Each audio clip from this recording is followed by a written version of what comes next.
Olá, meus amados e meus queridos, sejam muito bem-vindos à missão da igreja.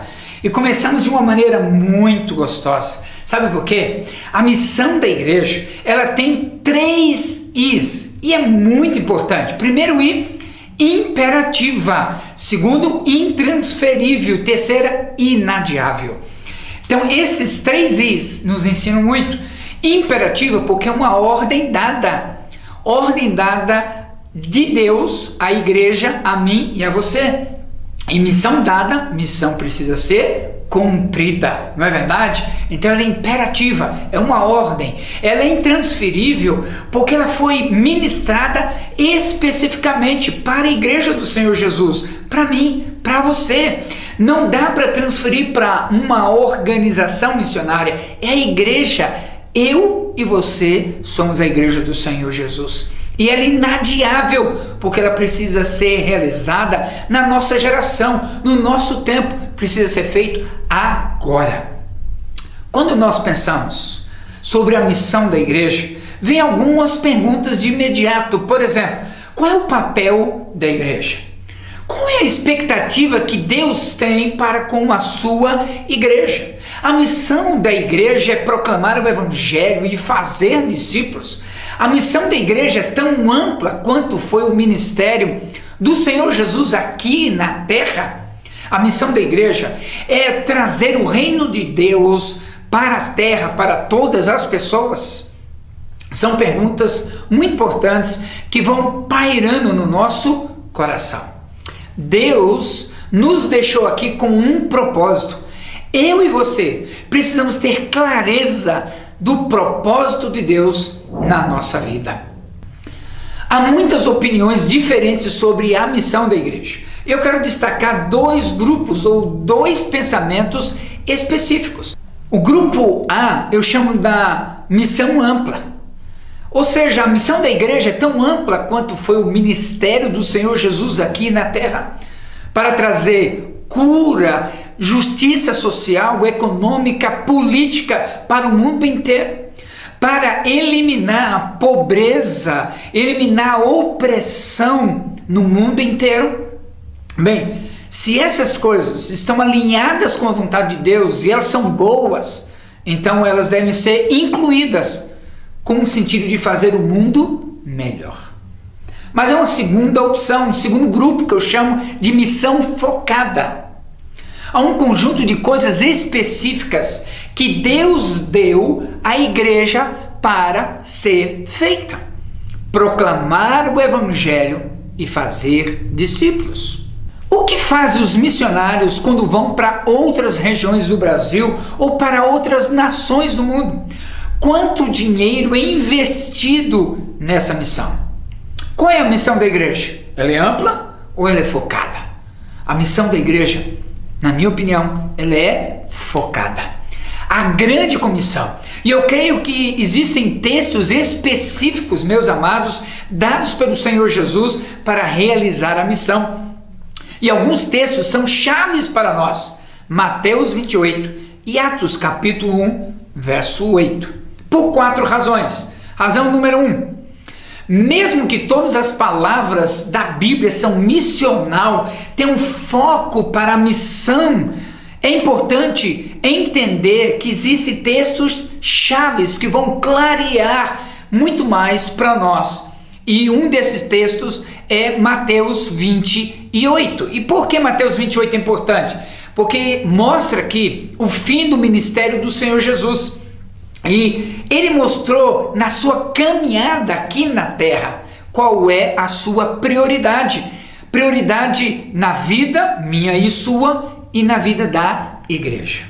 Segunda razão, olhamos para o Novo Testamento mais do que para o Velho Testamento sobre a missão da igreja. Até porque o Novo Testamento gira em torno do Senhor Jesus Cristo, não é verdade? O Velho Testamento ele vai demonstrando a paixão de Deus e o desejo que Deus tem para alcançar as pessoas e salvar as pessoas. Deus usa o povo de Israel no Velho Testamento para ser um canal de bênção, para ser uma ponte para alcançar as demais nações com seu projeto e com seu plano. Já no Novo Testamento, a igreja, ela vai buscar cumprir a sua missão, a missão da igreja.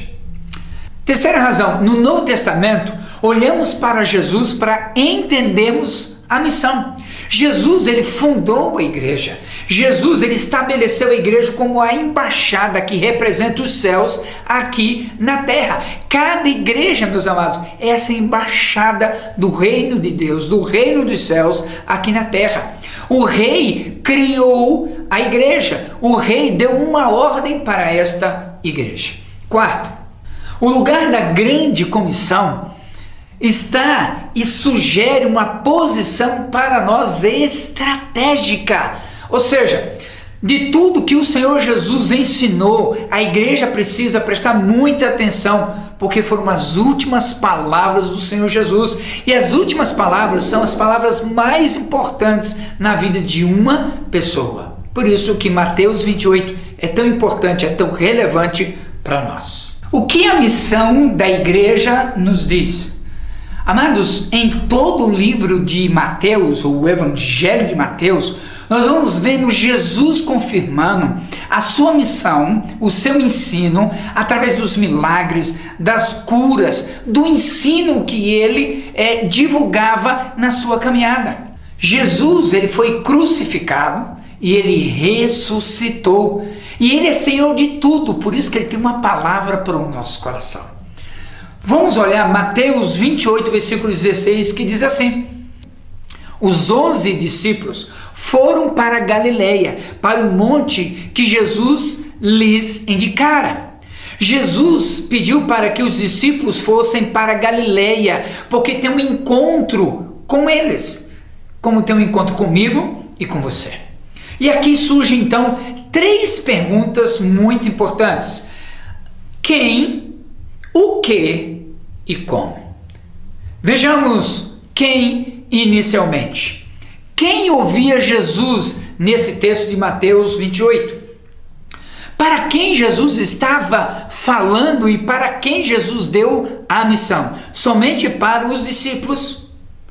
E olha, se você observar o versículo 17, havia muitas outras pessoas além dos discípulos que ouviam a Jesus. Vale a pena ressaltar que quando ouvimos a expressão discípulos ou meus irmãos, significa muita gente, mais pessoas do que apenas os discípulos de Jesus. Então o versículo 17 diz: quando viram, o adoraram, mas alguns duvidaram.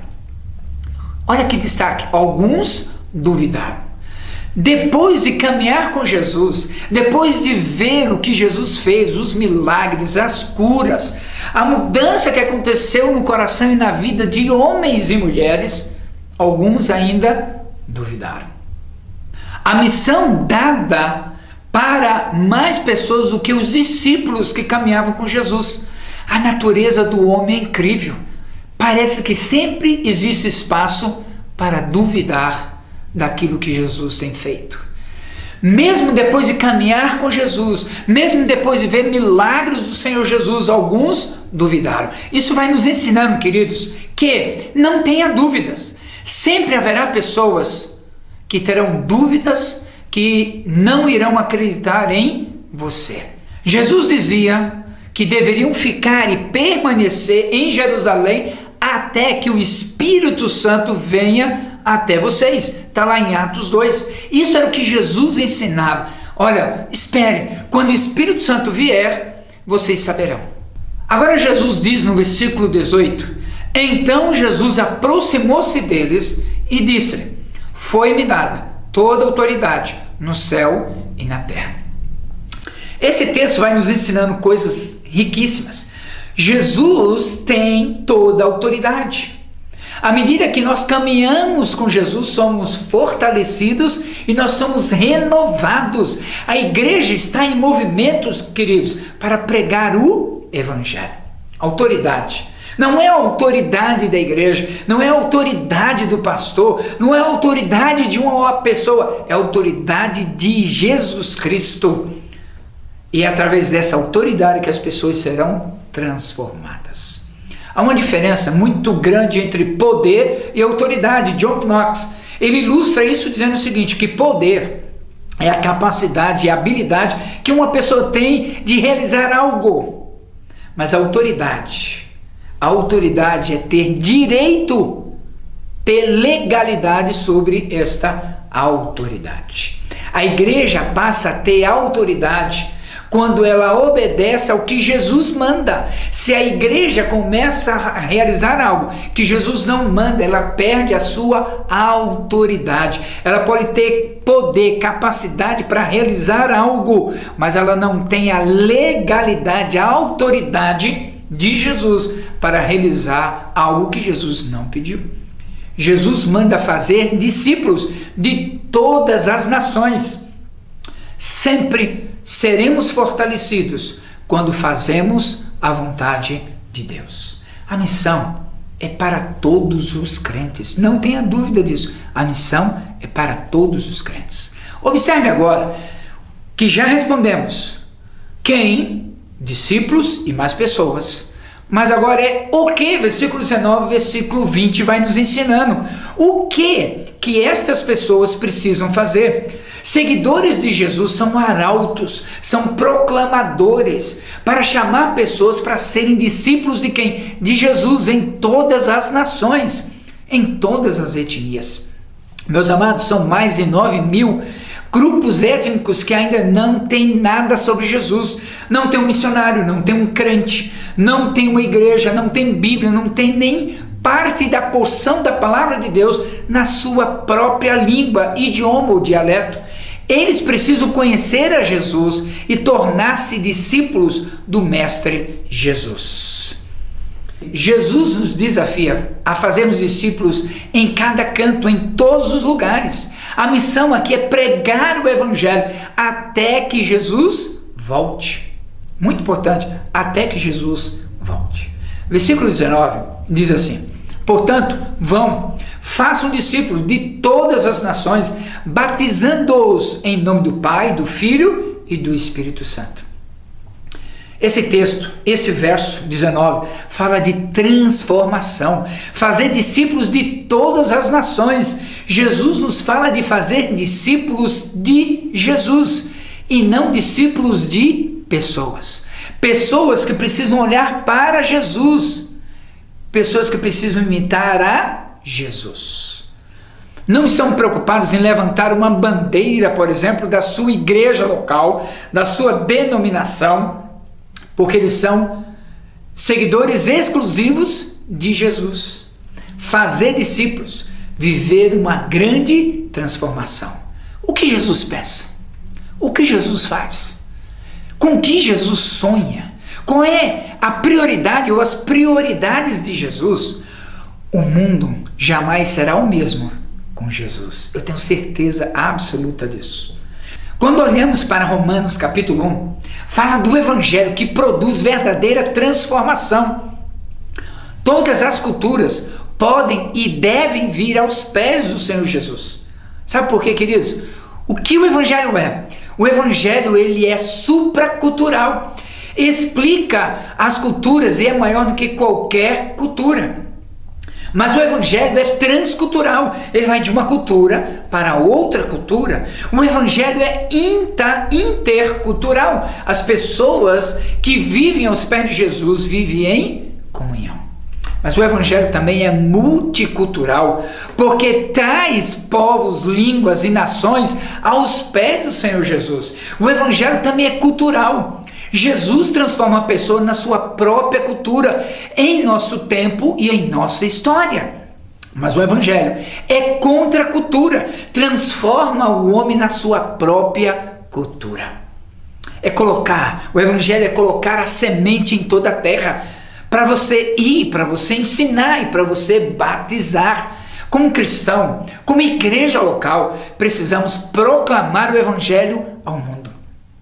Quando o texto está dizendo de batizar aqui o sentido é de selar um compromisso de lealdade com o Rei Jesus. Você pode entender isso? Eu vou zelar, eu vou até as últimas consequências, porque eu tenho um compromisso de lealdade com o Rei Jesus. O Evangelho muda a cultura do mundo para a santidade.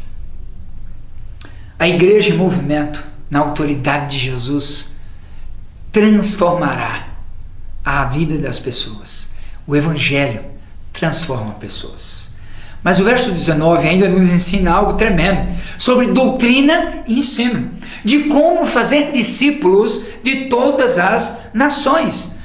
Discípulos são feitos, são gerados através do ensino e da prática. A palavra aqui é guardar. Guardar é memorizar, sim, a Bíblia. Guardar quer dizer ter experiência, mas guardar é algo em particular mais profundo. É guardar o Evangelho como uma herança que vai de uma geração para outra geração. Então temos aprendido quem, temos aprendido o que, e agora versículo 20 vai nos ensinar o como. Versículo 20 vai dizendo: ensinando-os a obedecer a tudo que eu lhes ordenei, e eu estarei sempre com vocês até o fim dos tempos. Olha que coisa interessante, nós temos uma promessa de que o Espírito Santo vive em nós a cada dia para realizar a missão, para nos capacitar a realizar a missão. O Espírito Santo desafia construir confiança para fazer a missão. A promessa é que ele vai nos capacitar para ir, para ensinar e para batizar, fazer seguidores de Cristo Jesus. A missão dada por Jesus seria impossível de ser realizada sem a presença de Jesus. Então nós temos a promessa: eis que estarei convosco todos os dias. Promessa de presença. Os dois P's. Ele faz uma promessa: ser presente. Jamais estaremos sozinhos. Mesmo quando você se sente minoria no meio de uma multidão, mesmo quando você está sendo tentado contra o inimigo, ou quando você está diante de tempestades da vida, mesmo quando lhe faltar saúde, a promessa dele é que você não estará sozinhos. Glória a Deus! O Evangelho será recebido, mas haverá resistência. Mas existe a promessa: Jesus estará comigo para promover a paz e a coragem. Tem uma grande pergunta aqui para nossa reflexão. Se é verdade que Jesus está dando uma missão para a igreja de proclamar o Evangelho e fazer discípulos, se a missão da igreja é focada, onde então vamos encaixar a justiça social, onde vamos encaixar as boas obras, como conectar tudo isso à missão da igreja? E por que essas coisas são tão importantes, são vitais? Bem, eu posso ver pastores, igrejas, organizações ensinando a justiça social, as boas obras e dando ênfase e até ensinando como fazer isso. E eles dizem com o propósito de fazer a cidade prosperar. Ensina que ao fazer isso vão trazer o shalom de Deus, a paz de Deus. Mas olha, quando a Bíblia fala sobre boas obras e justiça social, o que realmente ela quer ensinar, o que ela realmente quer dizer? Tem duas opções. Primeiro, fazer a nossa vizinhança, a nossa cidade, um lugar melhor para viver. Ou essas coisas confirmam ou embelezam o Evangelho que pregamos. Para muitas pessoas, dirão que a opção 1 é a verdadeira. Mas eu acredito que é a opção 2. Que as boas obras, que a justiça social vai embelezar, vai confirmar o Evangelho que transforma o ser humano. Não existe promessa na Bíblia que as boas obras vão mudar ou transformar as vidas das pessoas até que Jesus volte. Não existe promessa sobre isso. Imagine então uma organização, uma igreja, um grupo de pessoas ensinando que devem esperar que as boas obras, a justiça social vai transformar as vidas das pessoas. E depois de 15 anos, trabalhando nessa ênfase, ainda vamos continuar vendo o tráfico sexual continua a existir. A pobreza está bem à nossa frente. O governo continua corrupto. As pessoas não têm água potável e nem comida. Essas pessoas que colocam sua expectativa na justiça social e nas boas obras vão duvidar de Deus e de você porque ficarão frustradas em seus corações. Então, qual é o propósito das boas obras e da justiça social? Eu acredito que o propósito é embelezar o Evangelho. Atos 1:8: e ser-me-eis minhas testemunhas em Jerusalém, Judeia, até os confins da terra, porque vocês vão receber poder do Espírito Santo de Deus. Nós estamos vendo que o testemunho no livro de Atos vai expandindo em todo o livro de Atos. Testemunho, o livro ensina de proclamar a palavra de Deus. Não tem a ver com a justiça social, com projeto social. Eu não sou contra projeto social, não sou contra a justiça social. Mas nós vamos aprendendo que à medida que a igreja está em movimento, ela proclama o Evangelho e faz discípulos. Mesmo no meio do caos, mesmo no meio da miséria, mesmo no meio da escuridão, o nosso papel é proclamar o Evangelho.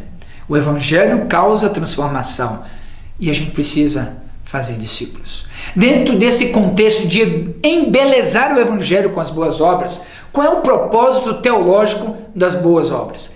Servir e promover a embaixada do reino de Deus. Simples assim. Servir pessoas, promover a embaixada do reino de Deus. A missão nunca será parada, impedida, porque é liderada pelo Rei dos Reis, Jesus Cristo. Concluindo, a missão da igreja, ela é ampla ou ela é focada? Quais são os textos chaves? Mateus 28 e Atos 1:8. 3 perguntas importantes: quem, o que e como. Muito importante termos as respostas. Há uma diferença entre poder e autoridade que precisa ficar claro na nossa mente e no nosso coração. Jesus tem a autoridade. Jesus nos chama para proclamar o Evangelho e fazer discípulos. O Evangelho produz transformação. O Evangelho tem doutrina e tem ensino.